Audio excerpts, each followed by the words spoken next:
I can't look back. There is no option to look back. Mhm. It's where we are and what we're doing, period. But that was the catalyst behind all of it, was just recognizing the opportunities that were there and going for it.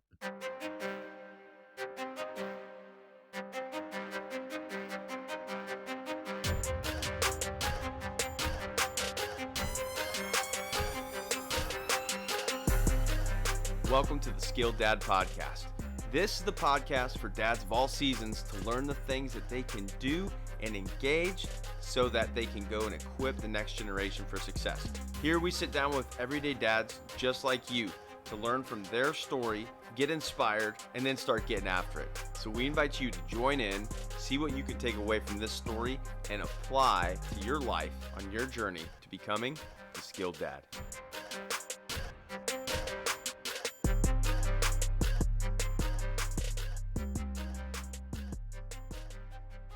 Hey guys, and welcome to the SkilledDad podcast. My name is Zach Reeser. I'm your host, and man, I'm pumped that you are here today. I've got a great guest joining me. Mr. Kyle Gillette is here with me, and he is the founder of Blue Shirt Leadership Coaching, as well as the developer of the Blue Shirt Leadership Framework, which I'm hoping he's kind enough to touch on with us as we get going. But Kyle, how are you, sir?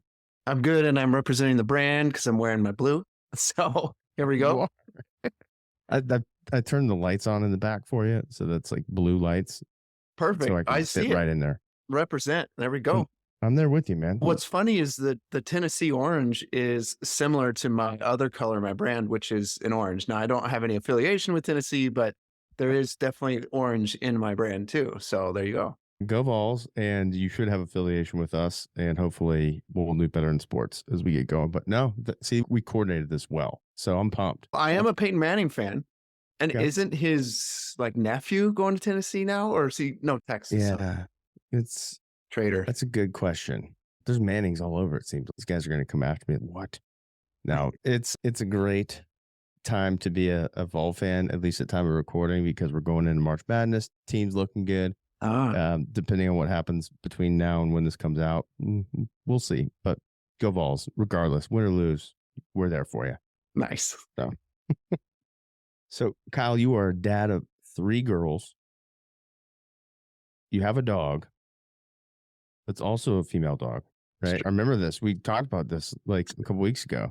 So I asked Kyle at the beginning of this, if he receives a box that happens to be leaking, but it's a male beta fish, is that going to work for him? Just to give him a little extra support in the household. It sounds like maybe we won't do that. You never know, Kyle. So dad of 3, you've got your business that you're leading. You're out on the West Coast. So we're a couple time zones away, and I'm really excited to hear about what you've got going and also what you have learned in what you do professionally and how that kind of translates to the dad life and what we can take away as dads, some skills we can learn, some things we can do. So if you're up to it, I'll give the mic to you and just tell us a little bit about yourself. We'll take it from there. Sure. Yeah. What's funny, I just realized that the orange in my branding is actually a perfect fit for my background, but it was totally by accident. So I can't even take credit for it. But the blue is on purpose. So I grew up on an orange farm in the middle of the Central Valley of California. And so the orange obviously works. I didn't know it, but the blue is the heart of what it's like to grow up on an orange farm, blue collar, right? So the mentality, it's not that I coach blue collar business owners in particular, but just the mentality of a blue collar person is their word is their bond. You shake their hand, you're going to follow through. Blue is also blue ocean. So opportunities and things are wide open type deal. And then blue also is an acronym, but we'll get into that later. Grew up on the orange farm, worked for my dad from 7th grade through until I was 18 and did that work, got to drive tractor and do all that fun stuff. That's what it's like to live on a farm and drive a quad and all that kind of stuff. So good stuff. But I remember one summer where I don't know how familiar people in Tennessee are with orange trees, but they have what are called skirts. So it's like a giant bush and then the branches go all the way down to the ground. And we had sprayed the trees for something, I don't remember what it was, and it killed the bottom layer of the bush of the trees. Not good. And there was about 10 acres of it that had been killed on the 40 acres that I grew up on. And so I was tasked that summer in 105-degree heat to cut all the branches off so that the tree trimmer or the tree grinder could come through and grind it up. So every day for probably a whole month, I would go out there in the 100+ degree heat, get up at 5:30 or 5, can't remember, probably 5:30. Let's not make this bigger deal than it is. Let's call it 5, you know? It was actually 3 in the morning. It was dark outside. I had a headlamp. I'm surprised you slept. Like you didn't Right. sleep. It was 24 hours a day. So I did that for a month, 8 hours a day or whatever the length of time was. And it drove me nuts, like nuts. And I told my dad, probably not very seriously, but I said, I want to kill myself because this is so terrible. And I was really angry, and I ran out of the house and ran past the barn, slammed, the gate broke, and I'm like yelling at him. And he's actually on the other side of the fence in his truck as I'm yelling at him. And so then I run out into the orange grove and I grab the clippers and I'm clipping them. And then we later that day talk and we have a conversation, and kind of things pivoted a little bit there. But that was one of those experiences where it was like, this isn't my future. I know that I don't prune trees if you own an orange farm. That's not your focus. You got to be working with the crews and do a lot of other things. That's more of the focus. But there was a pivotal point for me because I was already not really interested in doing that. But I was 16, I think, at that point, and needing to think about college. So long story short, that turned me into kinesiology, which pushed me into physical therapy, which then pushed me into personal training. Got it. And I ended up going on a missions trip to India and having a fantastic experience there because I got really into Christianity in college and through Campus Crusade. And my senior year of college, I was fat and behind and not in a good place in my life and afraid of becoming an adult. Got it. So my trip to India, and feel free to interrupt at any point if you have a question, because I can ramble. One question. Yeah. Rambling can be really good sometimes because that's where like a lot of, it's just good information. You're not rambling, by the way. But so when you had that day where you're 100+ degrees, you hadn't slept in 3 weeks based off of our timeline, and you're doing this hard, laborious work. And 16, I think a lot of us had different jobs doing different things. Restaurants was mine, and also the business I now run and my grandfather started. But you're having a moment like, yeah, not for me. So you go to your dad after this day and you're like, hey, this is not for me, which he may have been thinking you're going to take the business over one day and all that. But what did your dad say to you? Do you remember? Did he talk you down or talk you through it? That wasn't the day that decision was made. Okay. We had a conversation about just changing my responsibilities and like giving me things that were more intellectually stimulating. Like I needed to do more intellectually stimulating things. But I do remember when my wife and I had gotten married in 2009, and we had a couple kids, and we were living in San Luis Obispo, California, which I highly recommend to go to. And we needed to decide, are we going to move to the Pacific Northwest or move to the Central Valley of California? And it took me about 3 months to make that decision. Okay. Ultimately, we moved up to the Pacific Northwest. But I remember the phone call with my parents. I remember the decision had already been made, and I had told them, and we were moving, and it was fine. But I remember, I want to say it was a couple months into moving up here, and I was actually kneeling on the floor. For whatever reason, I was kneeling on the floor, and I was on the phone with them, and I had them on speaker, and it was just me and my parents. And I don't think anybody else was even hearing the call. But I remember telling my dad that I was like, this was nothing to do with him, that this wasn't about that I didn't want to work with him or anything like that, that this was a decision that felt like it was right for me. And he said, I'm probably not going to quote it, but there's forks in the road, and you have to make a decision. And he said something to the effect of, I'm proud of you for what you've accomplished and what you've done in your life and what you're doing, and that he understands, and it's totally okay and it's totally fine. And so that was really huge for me, because my dad and I get along great, and I would have worked with him great, and I would have done a great job. Like none of that would have been an issue, but it just wasn't a fit. But that's a huge crossroads in life when you basically give up your family to a certain degree because they're 19-hour drive away or 20-hour drive away, when 10 hours of traveling if you're going to fly. Yeah. That was a big deal. So he essentially gave you his blessing, because I know in the family business world, that can go a few different ways depending on legacy and all of that. But he listened to what you had going on you were involved obviously for a long time. So it's not like you just said, I don't want to do it. You've been a part of it. You had the chance to recognize, probably not maybe a good fit for me. And he's like, go do it. You got to make a choice. And so here's your choice. And you're going. And so you moved 19 hours north. Sounds that's good. No, I'm just curious when you were walking through that conversation. I was like, I wonder what Dad said in that moment. Because at the end of the day, we might be in a position like that as dads down the road when our kids are older, and we're like, okay, how do we approach situations differently? Maybe we don't like the outcome, right? So thanks for humoring me. For sure. Okay. So you moved up there. And then at what point after moving up there, you got into kinesiology and physical therapy? And then at what point, did you have kids at this point already? Yeah. So let me rewind for a second, just so that there's continuity in the story. We lived in San Luis Obispo. I lived there for 12 years. And then in the middle of that, met my future wife, got married, had a couple kids. But for all that to happen, and for me to deal with my situation in college, I don't know if there's men right now that are listening to this that they're struggling a bit with the adulting part of life, being a dad and like having to take on all those responsibilities, running a business or working in a business, having kids, being married, trying to make friends. Maybe you're going to church and you have responsibilities. There's just a lot of weight that men carry. And it's not to say women don't carry weight or anything, but we carry a different type of weight than women carry. And it's not worse or better or anything. It's just there. Right. And I was afraid of that when I was wrapping up college. And so I ended up eating like crazy and getting behind in school. And what was really fortunate is God has always looked out for me, not in the timing that I want, but he's always looked out for me.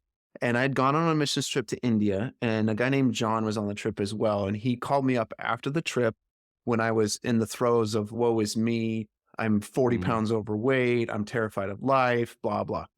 And he said, hey, there's this job at this men's mentoring program that I think you should apply for. And I said, okay, tell me about it. So he explains to me that it's a men's mentoring program for guys that are 18 and 25 that are off track in life, and they're trying to build a new life for themselves because they have some sort of addictions, drug and alcohol, pornography, whatever it is, they're addicted to things. Just like all of us are to some degree or another right now, whether it's our phone, porn, or other things. Dads struggle with addictions in some way, shape, or form. Sometimes they're really heavy and sometimes they're not as heavy, but regardless, they're in the way. And coping mechanisms. Yep.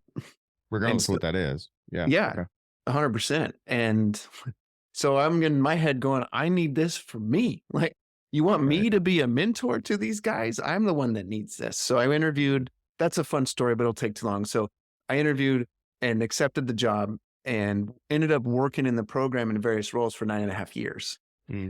So that is one of the reasons why I was still in San Luis Obispo and why the decision needed to be made to move. I had to give up that job, come up here to the unknown, or move over to my parents. At that time, we had been married for 5 years and we had just had our second kid. And so our first kiddo was going to start going to preschool, and we wanted to have grandparents nearby. And that was the catalyst for the decision.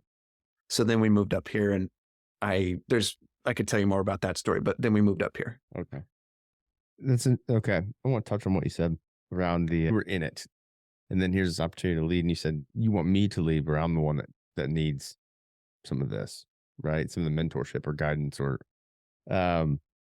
there was a couple episodes ago now, but one of my really good friends and, really helps with the show quite a bit. His name's Brian. But when I first got started, I saw this dude in a coffee shop. I don't think I told you the story, but I'll be very brief because everyone's yeah, coffee shop. I saw a guy with his kids, and I was like, that's awesome. So I just want to go and encourage that, right? It's going to be really weird and awkward. So I went up to him and I said, hey man, I like the way you dad. And it started this whole conversation. And 2 years later, like, he's one of my best friends and just really great guy. Brian, if you're listening, pay me later.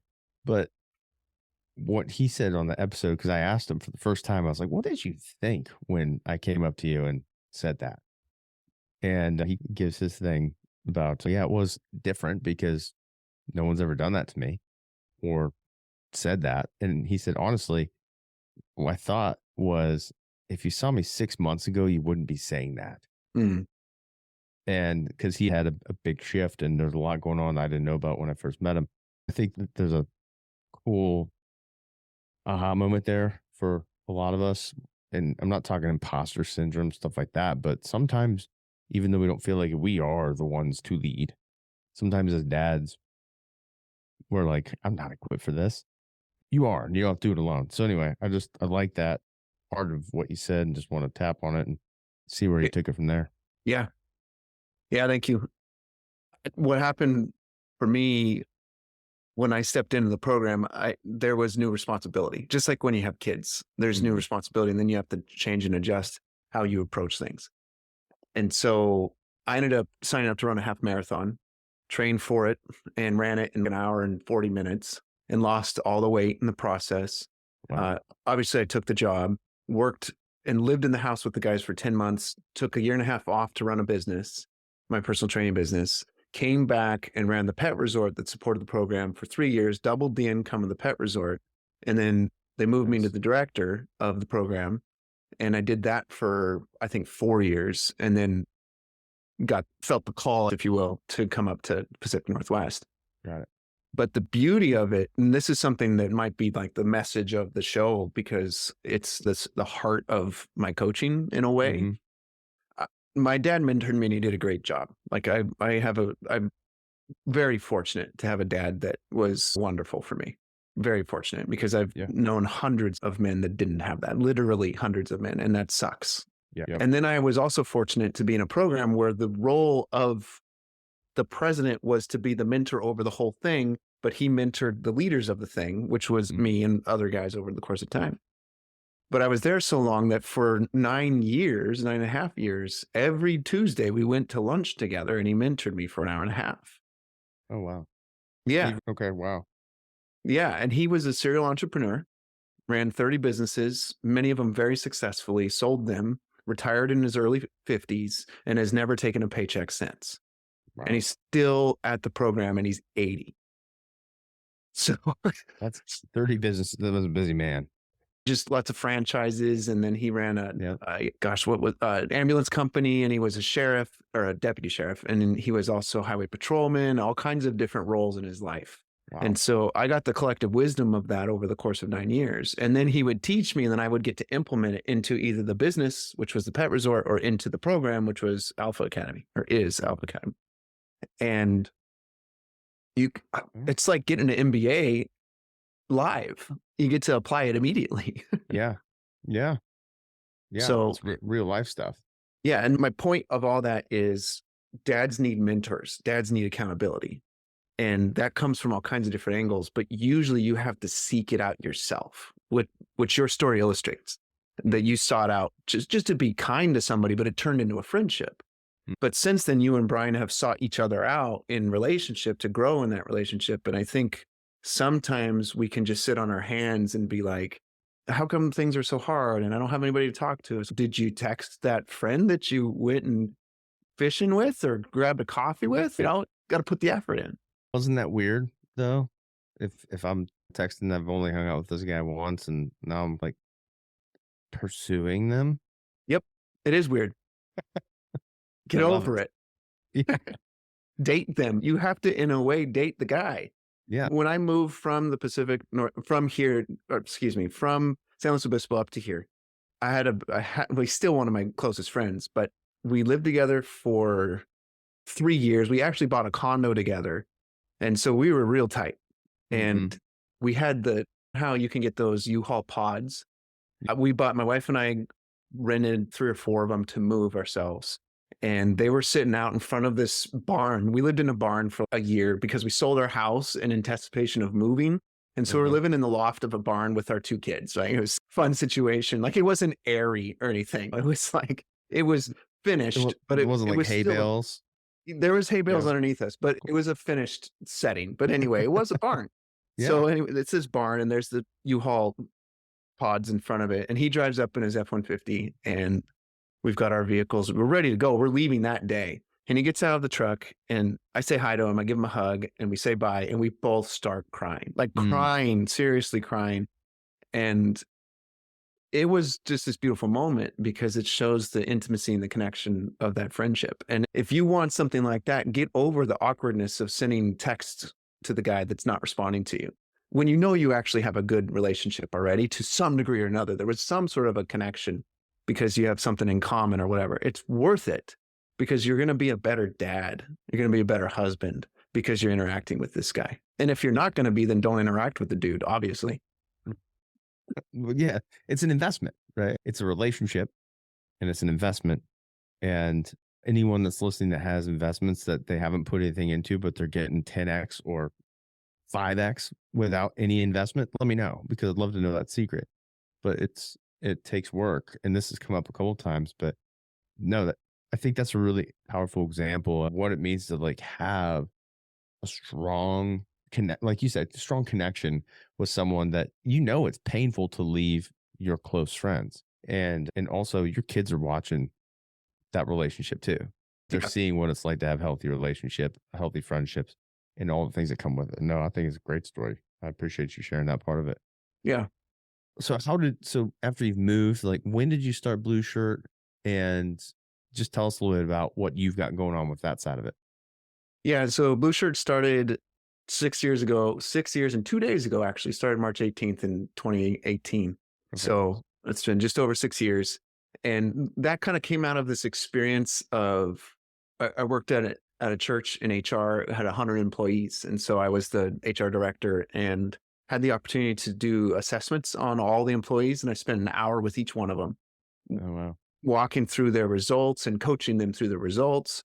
And then I learned about John Maxwell and I learned about some other tools and resources for coaching. And I went, this is pretty cool. And I did a workshop for this petroleum engineering company. And that was a terrible experience, but it opened my eyes to that you can make some money doing workshops. It was my bad that it was a terrible experience, by the way. And thank you for clarifying. Yeah. And I went, what? I'm going to give notice. So I gave notice and I started the business. And I can't look back. There is no option to look back. It's where we are and what we're doing, period. But that was the catalyst behind all of it, was just recognizing the opportunities that were there and going for it. Nice. So you found the things you loved in the 100 reviews. It's a good amount of review time right there, just alone. But so who are you primarily working with then? And you talked about the background of Blue Shirt, kind of the meaning behind blue. Like, what's your primary area of focus? Yeah, so I primarily work with business owners, small business owners, 5 to 25 employees, sometimes more. It's not a huge deal, the number of employees, but that's typically the range. And I'm working with people that have some head trash that they want to take care of. So they want to grow their business, and I'm going to help them do that. My track record with my clients is a 10 to 30% revenue increase. That's the path typically when I'm working with my clients. But the more valuable thing, in my opinion, is they come to me and they're dealing with imposter, confidence, sales struggle. Sales struggle is not in the sense of numbers. That's a byproduct of it, but sales struggles in the sense of what they believe about what they're capable of doing, right? Leadership issues about their belief about who they are as a leader, all that kind of stuff. And it's all just rumbling around in their brain and clattering around. And we have that voice in our head, especially as men, that we just talk trash to ourselves. Sometimes we get up in the morning and we're like, man, I suck, or whatever the crap you say to yourself. It's that language, that negative language. And so I work with business owners that are dealing with that's really hamstringing their success. They've programmed themselves through the language that they speak to themselves to create lack of success, to create less success than they should have. Some of them have fantastic success despite this negative programming. Right. Some of them have a lot less success than they should have. And so, long story short, they have to let go of it to grow. So I say, let go to grow. So they let go of all that head trash so they can grow. And I walk them through a very specific process to do that. And I guarantee that whatever they bring to me in 8 hours, it'll be gone. Whatever that issue is, and the real core issue associated with it, I'm struggling with my confidence. The core issue there is I'm not lovable, for example. Right? That would be the core issue. The presenting symptom is I'm struggling with my confidence. The core issue is I'm not lovable. And we figure that out. And then you're free to create from a place without the head trash, which then means your business just goes to the next level because you're not carrying any of that weight anymore. Right. You know, Not dragging along. no, you can't. Yeah. You can't climb up the stairs when you got 1,000 pounds of baggage. If you can't up level, if you got 1,000 pounds of baggage that you're trying to carry up to that next level, that's stupid. Right. That's exhausting. Yeah. So with the framework that you're using, could you give us kind of a sneak peek what that kind of looks like? Because whether you're a small business owner, 25 employees, 5 employees, 2 employees, sometimes one feels like more than enough. When you're leading and then you're also leading at home, it can be, like you said, your head gets full. But I'm going to be honest, Kyle, I lost my point. It just and went out there. See, I have too much head trash going on, my man.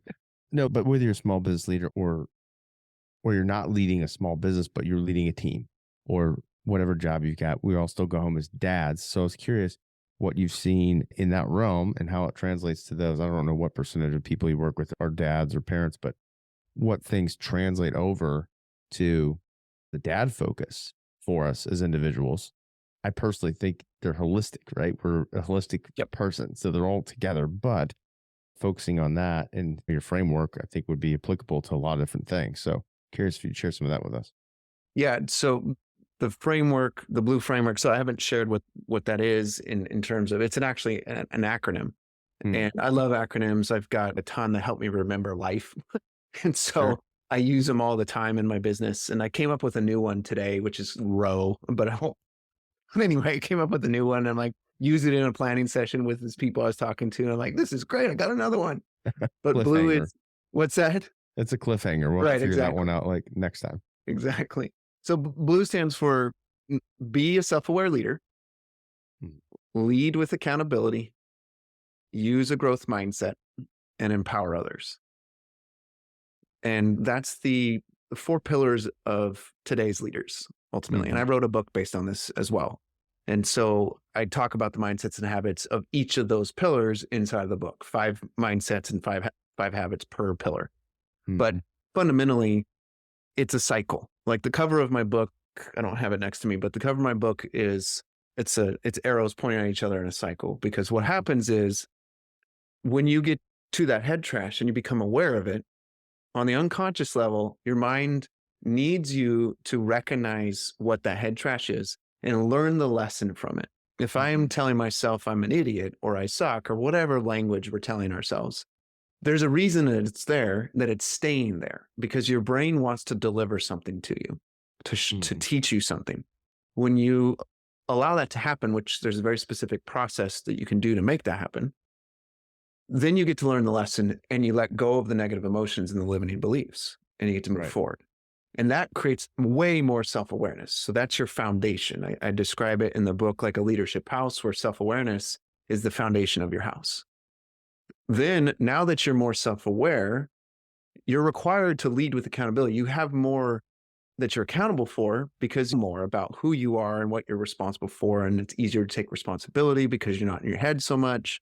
So now you have more accountability, which in the case of my metaphor, that's the nails that holds the leadership house together.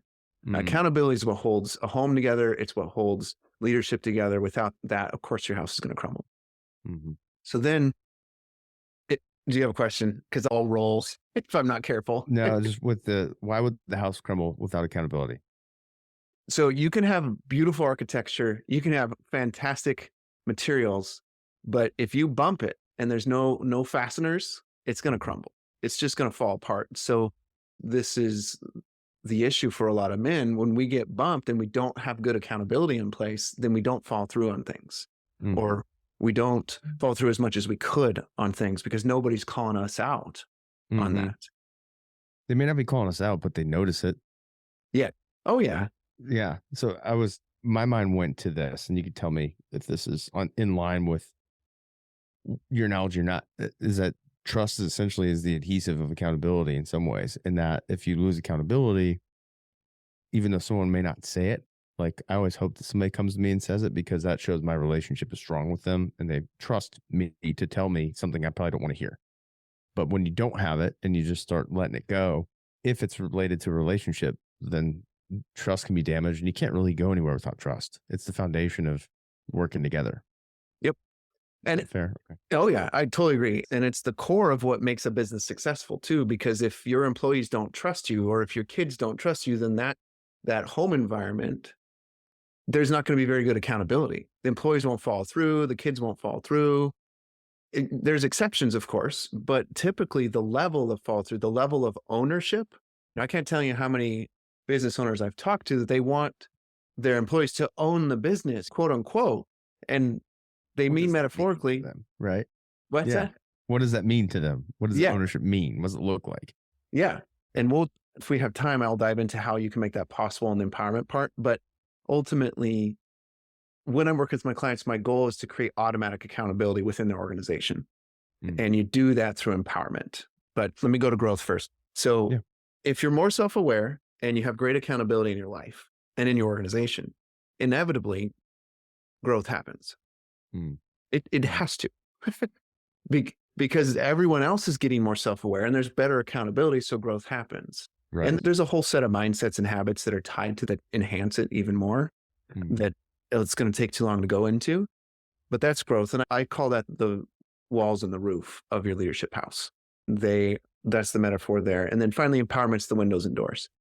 So empowerment is where you realize that you can't do it on your own and you got to stop doing it on your own if you want to get to the next level in your parenting, if you want to get to the next level in your business, in your friendships, whatever it is. It's time to start delegating. It's time to start giving other people opportunity. And I teach a 5-step process on how to do that effectively. What does empowerment mean to you? Because that word has been used a lot over the last few years. And then you ask somebody that and it can mean something different. So what's it mean to you? I don't have my book, so I'm going to have to do it off the top of my head. I wrote a really good definition one day, and then I was like, that's it. I love it. So I'm going to have to do it by the seat of my pants. But empowerment is giving people the opportunity to basically be who they're meant to be. So the more that you understand who someone is and the more you believe in them, the easier it is for you to give them the opportunities to do what they're meant to do. That fleshes out through great listening. That fleshes out through great questions. And it also comes out through getting the heck out of the way and not doing it for them. In a business sense, even at home, like not micromanaging, right? When you're empowering someone, you're essentially bestowing the trust for them to make the decisions. Sometimes not wholesale though, right? It's in a business environment, it's like, hey, there are barriers because it could be, if it's customer service, it's like, hey, you can give X amount of money back on a compensation thing. But if it's $10,000, we should probably talk about it, or $1,000, whatever the thing might be. So with that empowerment, it's the trust that goes to them that we're saying, hey, we trust you to do this, which should allow you to feel free and less constrained so that you can grow and do those things. But with that still comes accountability on their end, right? Because if you do all the things, and that empowerment doesn't mean like full freedom to just go and be, there's still expectations associated with it. Is that right? Yeah. So I'll give you an example in the home. We have 7-year-old, 10-year-old, and 12-year-old. And about roughly a year ago, we started roughly 6 months ago, we started to allow our 2 oldest to be at home without us for short periods of time.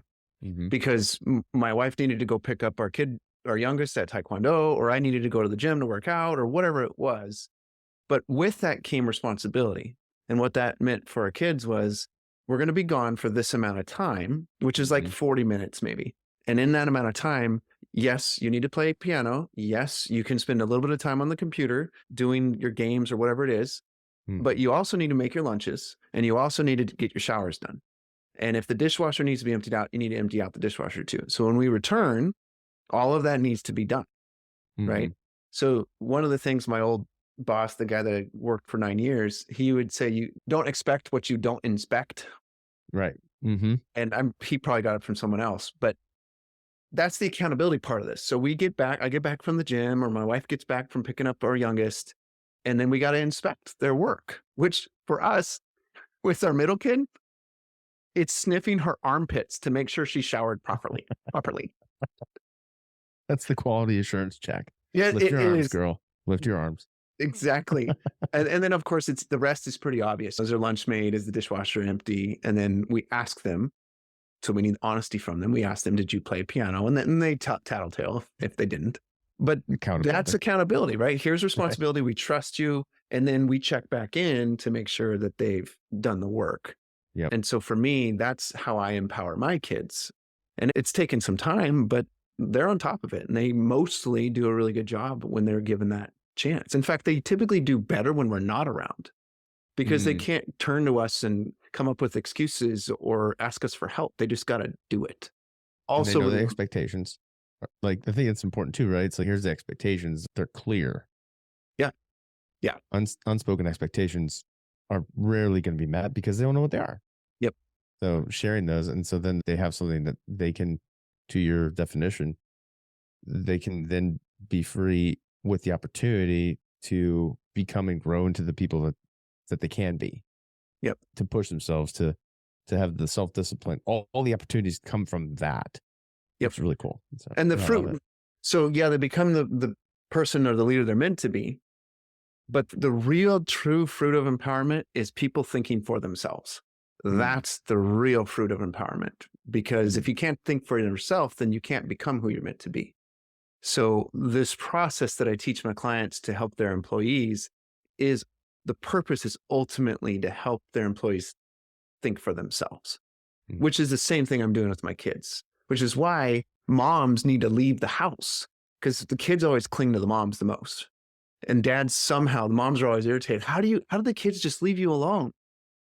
Because I ignore them. Not all the time, but intentionally. Right. And if moms would leave the house or somehow isolate themselves away from them, then the kids can think for themselves. And this is really empowering for the child. And I'm not saying this is what happens all the time for moms, not their fault, blah, blah, blah. But point is, think for themselves. Sure. Okay. Yeah. No, critical thinking. And I made my own definition there. Empowerment is, I like your definition. This is my response. People thinking for themselves to achieve a shared vision. Yeah. And not necessarily being micromanaged about how to do something. Here's what we want to do. Go figure out how to do it. Yep. And they might find a better way to do it than what we would have told them the first time. Yeah. So. And the center of that process is questions and listening. Mm-hmm. That's the center of empowerment is those two things. Okay. So with the blue acronym kind of outline the framework. I like how you set that up, building the foundation. And if you go back to the very foundation, it starts with us. This was just on another episode about a different topic, but we have to be strong. We have to be mentally fit, physically fit, right? If we want to have the energy to do what we need to do so that we can be on top of our game and then be able to build from that foundation, which I think is epic. From all that you've learned, both as a dad in the business realm, all those things, if there's a guy on here listening that it doesn't matter what stage he's in, new dad, any dad, big part of the show is just taking the stories from other guys.